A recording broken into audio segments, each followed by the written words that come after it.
با برنامه اخباری آزادی خوش آمدید. درود بیننده عزیز، من مومین احمدی از شهر پراگ برنامه را تقدیم میکنم. امروز 28 آگوست است. نگاه به سرخط خبرهای روز. مقامات روسیه از تفتیش و جریمه 10 مهاجر دیگر از آسیای مرکزی و از اخراج آنها خبر دادند و کار خود را تعریف کردند. در تاجیکستان موسم تیره‌ماهی دعوت به صف نیروهای مسلح آغاز یافت. این دفعه آرام می‌گذرد و یا با هیاهوی ابله و آلوده خواهد شد؟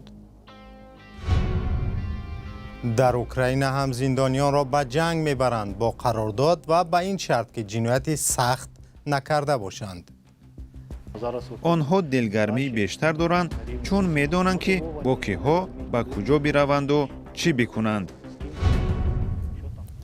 مقامات روسیه از بازداشت و جریمه و اخراج تعداد دیگری از مهاجران کاری از آسیای مرکزی از جمله از تاجیکستان خبر دادند. وزارت امور داخلی روسیه با نشر یک ویدیو تعریف کرد که این دفعه 10 مهاجر قانونشکن را پیدا کرده و چندی را هم از روسیه رانده است. جزئیات بیشتر در گزارش همکارم کیامرسیتو. وزارت کارهای داخلی روسیه از تفتیش و اخراج تعداد دیگری از مهاجران کاری از آسیای مرکزی از جمله تاجیکستان خبر داد. وزارت روز 28 آگوست با نشر بیانیه رسمی و هم ویدیو گفت که ماموران پلیس در خبرسک هنگام عملیات در چندی از ساختمان‌های شهر 27 مورد قانونشکنی را در بین 50 مهاجر آشکار کردند و امر دادند که 3 نفر آنها از خاک روسیه دپورتاسیا یا رانده شوند.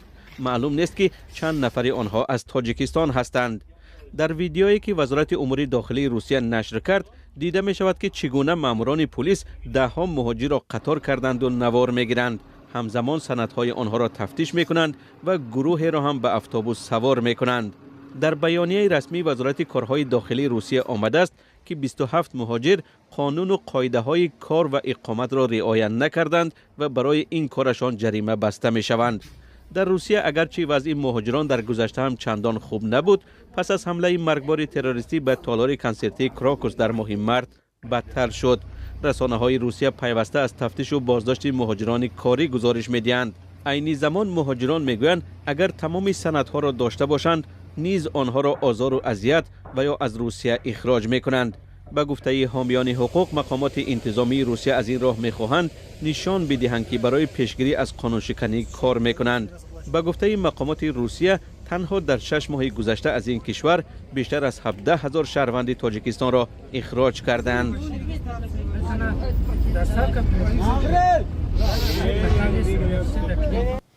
با نشر خبری آغاز دعوت تیره‌ماهی دوباره بحث ابله و دعوت جوانان به زور به ارتش آغاز شد. امامعلی رحمان رئیس جمهوری تاجیکستان روز 27 آگوست فرمانی دعوت جوانانی از 18 تا 27 ساله را به خدمت در ارتش امضا کرد. این معرکه سالهاست که بحث‌های را به میان می‌آورد. ساکنان از زورآوری‌ها و سربازشکاری یا ابله و شکایت می‌کنند. مقامات میگویند جوانان به کمیسریت‌های حربی نمی‌آیند و برای فرار از خدمت به روسیه سفر می‌کنند. همکارم مولا رجب یوسفی موضوع را پیگیری کرده است و حالا در استودیو با ماست. مولا رجب، در شیوه دعوت به ارتش امسال تغییر مشاهده شد؟ سلام بینندگان عزیز، سلام مومین. در 2 سال اخیر شیوه دعوت یک اندازه تغییر کرده است، ولی به گفته ساکنان این تغییر نه کاملا قانونمند شدنی روند است. 2 سال پیش در معرکه دعوت نوارهای زیادی از بازداشت جوانان در کوچه و خیابان یا منزل‌های زیستشان و لطوکوبی آنها نشر می‌شد. هنوز هم این حالت‌ها از بین نرفته است، ولی یک اندازه کمتر به نظر می‌رسد. مقامات حالا فشار بالای بزرگسالان در جامعه از جمله والدان جوانان را افزایش دادند. ما گزارش داشتیم که مقامات به ساکنان دهات گوناگون شرط گذاشته بودند که اگر از دهه آنها چند جوان به ارتش نرود، با آنها برق نمی‌دهند و در این مسجدهایشان را بسته باز نمی‌کنند. شکایت‌های هم زیادند که والدان جوانان را بازداشت و از آنها طلب می‌کنند فرزندانشان را از مهاجرت بازخوانند و به ارتش فرستند. شکایت‌های هم بودند که فرزندان مهاجران یگانه نانآور خانواده هستند و 2 سال به ارتش رفتن آنها زندگی یک عائله را به هم می‌زند.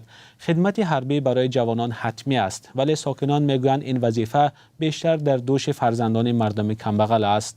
مولا رجب، چرا با گذشت سالها و تنقیدهای زیاد وضع اصلاح نمی شود و هنوز صف جوانانی که اختیاری به ارتش روند کافی نیست؟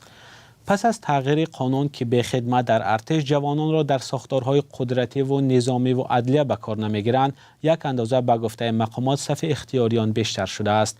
در میانشان فرزندان منصبداران نیز هستند که پس از ختم دانشگاه 1 سال برای خدمت به ارتش میروند. ظاهرا تلاش‌های از جانب مقامات برای اصلاح وضع شد، ولی چنان می‌بینیم نتیجه های زیادی ندادند. از جمله با قبول قانونی ادای خدمت حربی در هیئت ذخیره‌های دولتی سفربری به افرادی که امکان دارند نزدیک 30,000 سامانه سپارند حق دادند که 1 ماه در ارتش خدمت کنند. شکایت‌های هم زیاد است که نه همه به این امکانیت دسترسی دارند. بسیاری‌ها سبب اساسی سرپیچی جوانان از خدمت در ارتش را در وضع ناخوبی آن گاه مجروح یا کشته شدن سربازان بستگی می‌دهند. هرچند سبب هلاکت، بیماری یا خودکشی نامیده می شود، آدمان کم به این باور می کنند و اگر چنین حادثه ها از بین روند، صف اختیاریان خواهد افزود. تشکر همکارم مولا رجب یوسفی درباره آغاز موسم تیرماهی، دعوت به صف نیروهای مسلح تاجیکستان و مشکلات همراه با آن صحبت می کرد.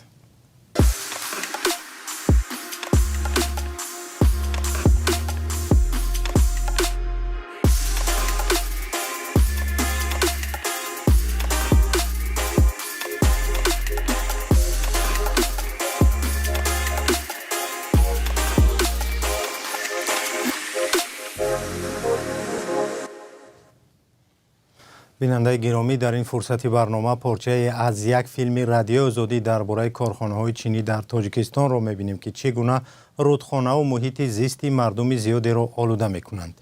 فیلم بر اساس یک تحقیق فراگیر خبرنگاران ما آماده شده است.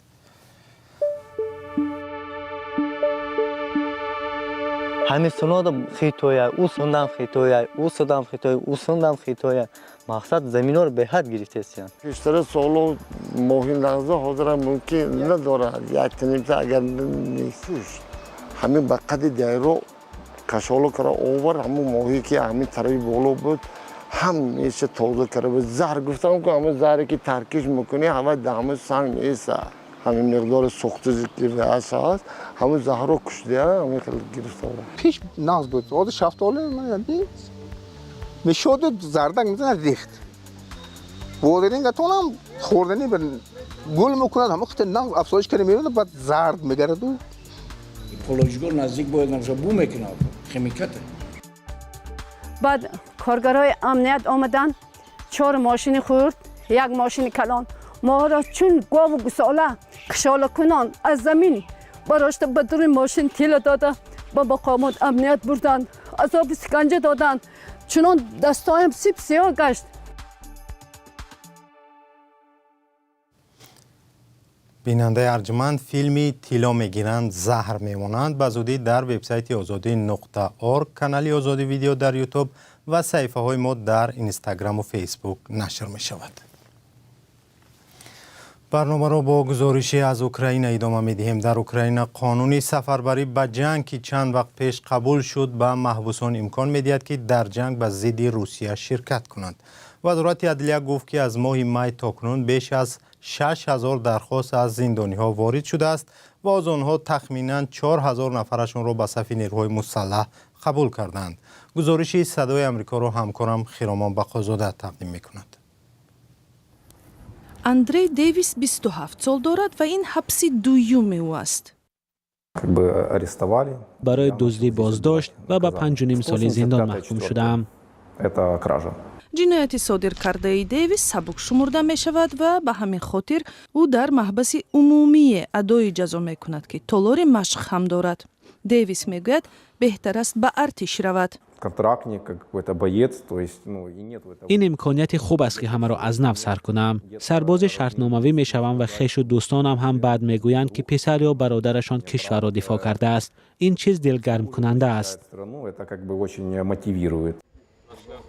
قانون می گوید گروه معین زندانی ها در صورت خدمت در ارتش عفو می شوند. از روز اول هجوم زندانی‌های بسیار مراجعت کرده میگویند که در جبهه فایدهشان بیشتر میرسد. وزارت عدلیه میگوید قانون سفربری تنها مربوط به گروه مشخص زندانی‌ها است. ҷараёни интихоб сода нест. ҳеҷ нафаре ки хоҳишманд нест ё шубҳа мекунад ба ҷанг фиристода намешавад. онҳое ки зидди амният бо бераҳмии сахту пурхушунат ҷиноят кардаву даст ба таҷовуз заданд, роҳ дода намешаванд. номзад аз санҷиши тиббӣ ва мусоҳибае бо фармондеҳи воҳиди низомӣ мегузарад. намояндагони мо рост ба зиндон рафта суҳбат мекунанд ва хислатҳои зиндониҳоро мепурсанд. бар асоси қонуни нав аллакай бархе маҳбусон барои сафарбарӣ роҳ дода шуданд. онҳо дилгармии бештар доранд, чун медонанд ки бо киҳо ба куҷо бираванду чӣ бикунанд.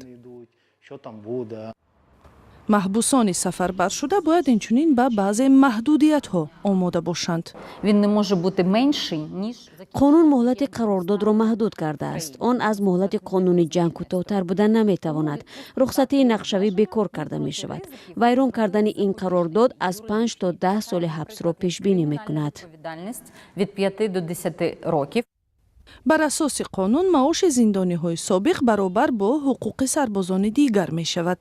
ҳамин шарт ҳам барои Дэвис мояи дилгармии иловагӣ шудааст. ҳоло ин маҳбус интизори посухи ниҳоӣ барои сафарбарӣ ба артиш аст. бармегардем ба Тоҷикистон. норак шаҳре ки бо нерӯгоҳ ва обанбори бузургаш дар Тоҷикистон шинохта мешавад, ҳоло ба як макони сайёҳӣ табдил ёфтааст.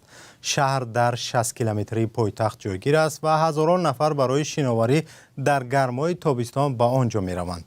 мақомот мегӯянд сайёҳату сайёҳӣ мушкилоте ҳам пеш овардааст. назари мутахассисон дигар аст.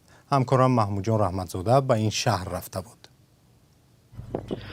шаҳри норакро аксаран бо нерӯгоҳҳои машҳураш мешиносанд. обанбори он ба ҷои қайқронӣ ва оббозӣ табдил ёфтааст. ҳоло дар соҳили руди вахш даҳҳо макони истироҳатӣ сохта шудааст. аммо раиси ноҳия дар як нишасти хабарӣ аз сайёҳони дохилӣ шиква кард. ӯ гуфт ки сайёҳони дохилӣ ба ҷои фоида ба шаҳр мушкил меоранд ва сабаби коҳиши ҷаҳонгардон мешаванд ва касе ҷавобгари ин ҳол низ нест. як бадбахтии дигар ин аст ки ҳамин истироҳатгоҳҳо аз даст ба даст додааст. соҳиби аслии истироҳатгоҳро хеле мушкил аст ёфтан. дар ҳукумати шаҳри норак гуфтанд ки то ҳол инҷо 100 истироҳатгоҳ сабти ном шудааст. сокинон ҳам солҳои ахир дар шабакаҳои иҷтимоӣ аз истироҳат дар норак мегӯянд. раиси шаҳр мегӯяд барои танзими гардишгарӣ як комиссияи вижа таъсис ёфтааст. аз худи мақомотҳои ҳифзи ҳуқуқ оғоз карда то субъектҳои дахлдори шаҳр ки toe ки мана ба як низом даровардани фаъолияти худи истироҳатгоҳҳо. мушкил он аст ки сайёҳон баъд аз худ ифлосиву партовҳои зиёд мегузоранд ва касе барои поккории онҳо маблағ намедиҳад. аммо сардори раёсати молияи шаҳр мегӯяд баръакс пулҳо саривақт супурда мешаванд.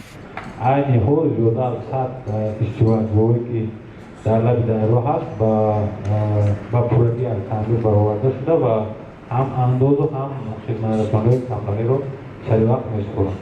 ба ақидаи коршинос дусмурод ёрматов минтақаҳои сайёҳӣ бояд саҳм ва зарурати сайёҳони дохилиро кам арзиш нагирад, балки онро дар ҷои аввал гузорад. дар Тоҷикистон агар зур биёяд 5000 сайёҳ хориҷа меояд. ҳама ӯ 5000 ба норак ё ки ба кӯлоб намеяд. ин буҷети маҳаллиро пур намекунад. ҷалб кардани сайёҳон аввал бояд ки аз худи дохила бошад. ин коршинос мегӯяд талоши танзим ё фишор ба қабули сайёҳони дохилӣ метавонад ба ҷайби соҳибкорон ва куллан ба буҷаи норак зарба занад. ба ҷои тафтишу танзим меафзояд ӯ бояд кӯмак кард ва шароити беҳтаре фароҳам овард ки ба афзоиши сайёҳони дохилӣ сабаб гардад. маҳмудҷон раҳматзода, озодӣ, шаҳри норак.